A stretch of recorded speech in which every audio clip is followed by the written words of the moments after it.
बिहार में चुनाव है और दिल्ली में तनाव है। एक ऐसा धमाका जिसने चंद सेकंडों के अंदर अंदर कई जिंदगियों को खत्म कर डाला। एक ऐसा धमाका जिसने कई परिवारों को कुछ ही मिनटों के अंदर उजाड़ दिया। एक ऐसा धमाका जिसने चांदनी चौक के उन दुकानदारों की मुस्कान जरा सी देर में छीन ली जो ये सोच रहे थे कि इस बार शादी के सीजन में दुकानदारी थोड़ी सी अच्छी होगी।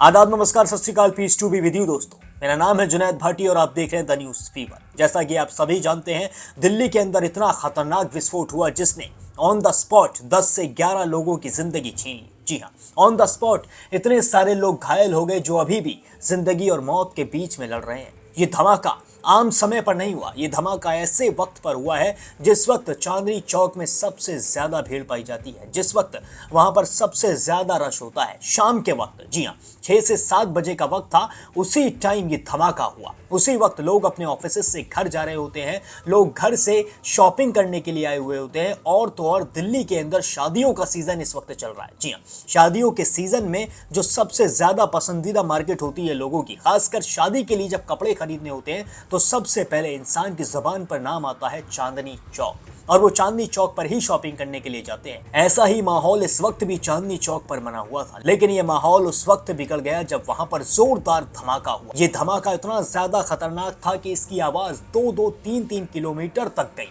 इस आवाज से मेट्रो स्टेशन के शीशे तक टूट गए। लोगों के कानों के अंदर सायरन सा बजने लगा। एक वक्त के लिए लोग ये सोचने पर मजबूर हो गए कि आखिर ये हुआ क्या। लोग ये सोच रहे थे कि वो मौत के मुंह के अंदर जा चुके हैं। जो लोग चश्मदीद हैं वो लोग कहते हुए नजर आ रहे हैं कि अचानक से धमाका इतना ज्यादा खतरनाक हुआ था कि वो एक पल को सोचने के लिए मजबूर हो गए थे कि वो मर गए हैं या फिर जिंदा हैं। जी हाँ, दुकानदारों ने साफ तौर पर कहा है कि जब ये धमाका हुआ तो अपनी कुर्सी से नीचे गिर गए। उन्होंने उठने की कोशिश की लेकिन उसके बाद भी वो उठ नहीं पाए, इतना ज्यादा जबरदस्त ये धमाका था। और उस वक्त वहां पर चीख पुकार मच गई थी। चीख पुकार इतनी ज्यादा जबरदस्त थी कि लोग ये सोच रहे थे कि आखिर यहाँ पर ये अचानक हुआ क्या है। और सबसे ज्यादा गौर देने वाली बात यह है, जिस वक्त धमाका हुआ था उस वक्त वहां पर पुलिस प्रशासन बिल्कुल भी नहीं था। जब ये धमाका हुआ तब 2 पुलिस वाले थाने के अंदर से निकल कर आए थे, और जैसे जैसे लोग दिखाई देने लगे, लोगों की लाशें सड़क पर पड़ी हुई दिखने लगी, तब जाकर मामला थोड़ा सा गंभीर होता हुआ नजर आया। और धीरे धीरे वहां पर प्रशासन बढ़ता चला गया, एम्बुलेंस बढ़ती चली गई, लोगों को हॉस्पिटल के अंदर एडमिट कराया गया। तो पता चलता है कि 8 से 10 लोगों की जान जा चुकी है। शुरुआत में लगा था कि किसी गाड़ी के अंदर सीएनजी सिलेंडर रखा होगा जिसमें कुछ तकनीकी खराबी आई होगी और वो फट गया होगा और गाड़ी के अंदर आग लगी होगी। मामला इतना बड़ा नहीं लग रहा था, लेकिन जैसे जैसे समय बीतता गया वैसे वैसे इसे आतंकी हमला घोषित कर दिया गया। जी हां, प्रशासन की तरफ से, सरकार की तरफ से इसे आतंकी हमला बताया गया है। लेकिन सबसे बड़ा सवाल यह है कि आतंकी इतनी आसानी से दिल्ली के दिल कहे जाने वाले चांदनी चौक में घुस कैसे गए, जहां पर इतनी ज्यादा रश होता है, जहां पर इतनी ज्यादा भीड़ होती है। वहां पर प्रशासन पूरी तरीके से अलर्ट पर क्यों नहीं था, वहां पर पुलिस वाले मौजूद क्यों नहीं थे। वहां पर एक गाड़ी आके रुकती है अचानक से और फिर उसमें इतना बड़ा धमाका हो जाता है, वो कई लोगों की जान ले लेती है। उसके बाद वहां पर पुलिस पहुंचती है। इसका जवाब आखिर कौन देगा? और सबसे बड़ा जो सवाल है, जो जनता पूछती हुई नजर आ रही है कि बिहार के अंदर चुनाव है, उसी वक्त ऐसा क्यों हुआ, उसी वक्त इस तरीके की चीज देश में क्यों घटती है, जिस वक्त इलेक्शन होते हैं, जिस वक्त चुनाव होते हैं। ये भी सबसे बड़ा सवाल इस वक्त निकल कर आ रहा है। आप सुनिए कि कमिश्नर साहब का क्या कहना है। एक यहाँ पे रेड लाइट पे एक स्लो मूविंग व्हीकल जो रेड लाइट की तरफ आके रुका था, उसमें एक ये एक्सप्लोजन हुआ है। उस वक्त गाड़ी के अंदर जो पैसेंजर्स उसके अंदर ही थे, और इस एक्सप्लोजन से जो है आसपास की गाड़ियों में भी क्षति हुई। जैसे ही इसकी खबर मिली, हम सारी एजेंसी जो है, Delhi police, FSL, NIA, NSG, उनकी टीम्स यहाँ पे आ चुकी हैं और हालात का जायजा भी ले रही है। हर तरीके से इस जो है एक्सप्लोजन के बारे में जांच की जा रही है और जल्दी ही इसका आकलन करके इसका जो भी रिजल्ट निकलेगा वो आपको बताया जाएगा।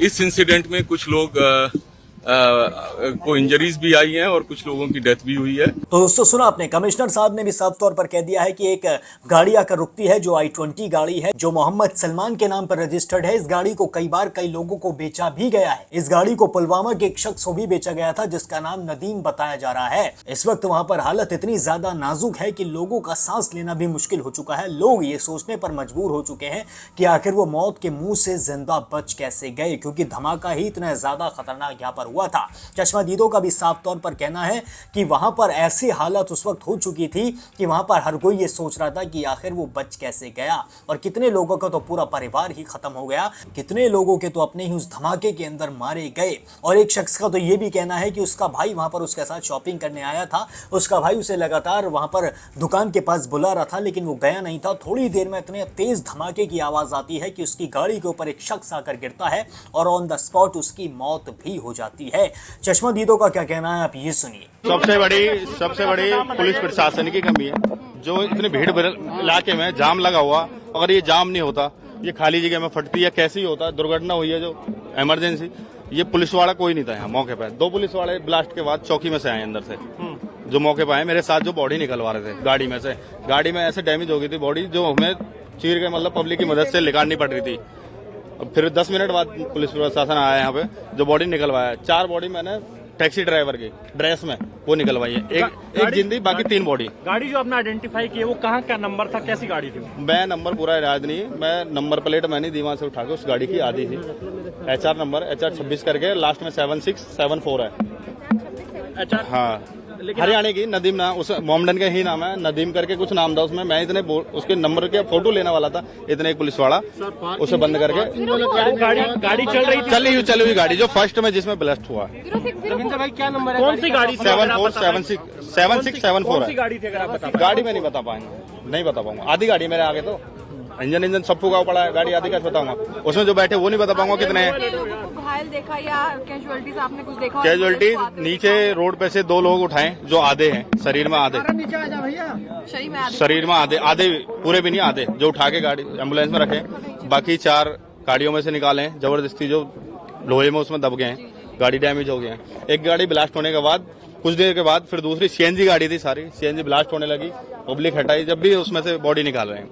पहली जो गाड़ी में धमाका वो कितनी तेज था धमाका, जो पहली गाड़ी में? गाड़ी में इतना तेज धमाका था, यहाँ से मैं कह रहा हूँ 1 किलोमीटर तक धमाका गया है, इतना तेज धमाका था। कितनी देर बाद यहाँ पर जो है दमकली गाड़ी और प्रशासन? 10 मिनट बाद सब आए।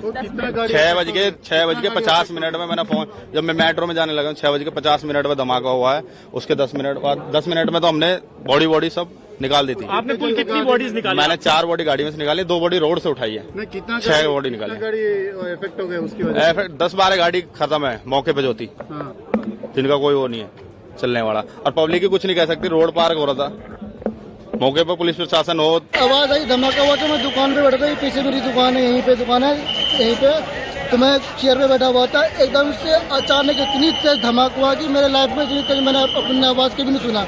धमाके के दहल पे मैं 3 बार गिरा हूँ, उठाऊँ फिर गिरा हूँ, उधर से धरती फटने वाला है, इतनी तेज धमाका हुई है। ठीक है, तो मैं दुकान छोड़ करके एकदम से भागा। मेरे साथ भी बहुत सारी पब्लिक भागी, एक पे एक पब्लिक गिर रही थी। उस टाइम ऐसा लग रहा था कि हम कुछ पल में, दूसरा धमाका हुआ था, हम मरने वाले हैं। दोस्तों देखा आपने, चश्मदीद भी इस वक्त बहुत ज्यादा डरे हुए हैं, जो उस वक्त वहां पर अपने घूमने के लिए आए थे, दुकानों पर बैठे हुए थे।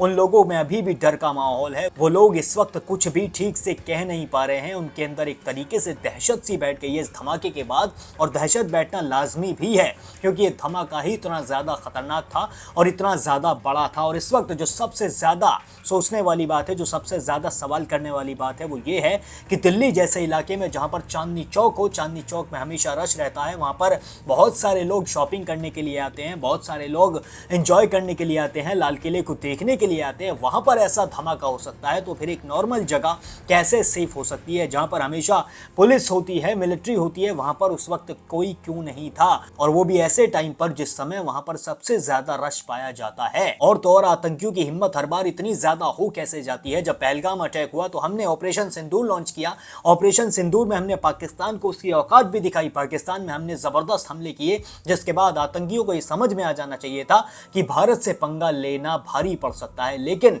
इतना करने के बाद भी आखिर आतंकवादी हमला देश के अंदर कैसे हो गया और देश की राजधानी में यह हमला हुआ है, सबसे बड़ा सवाल करने वाली बात यही है।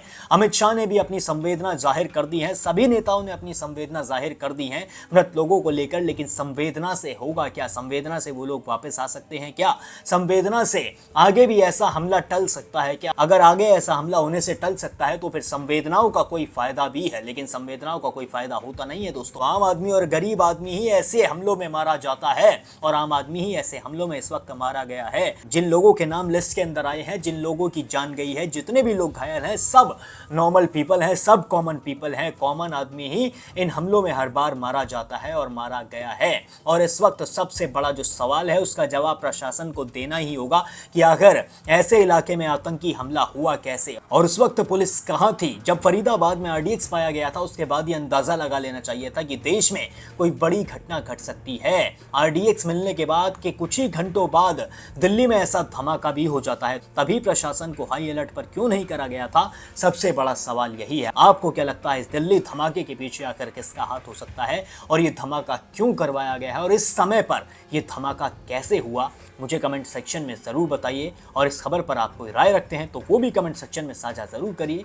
बाकी और भी अपडेट्स के लिए अभी सब्सक्राइब कर लीजिए द न्यूज़ फीवर।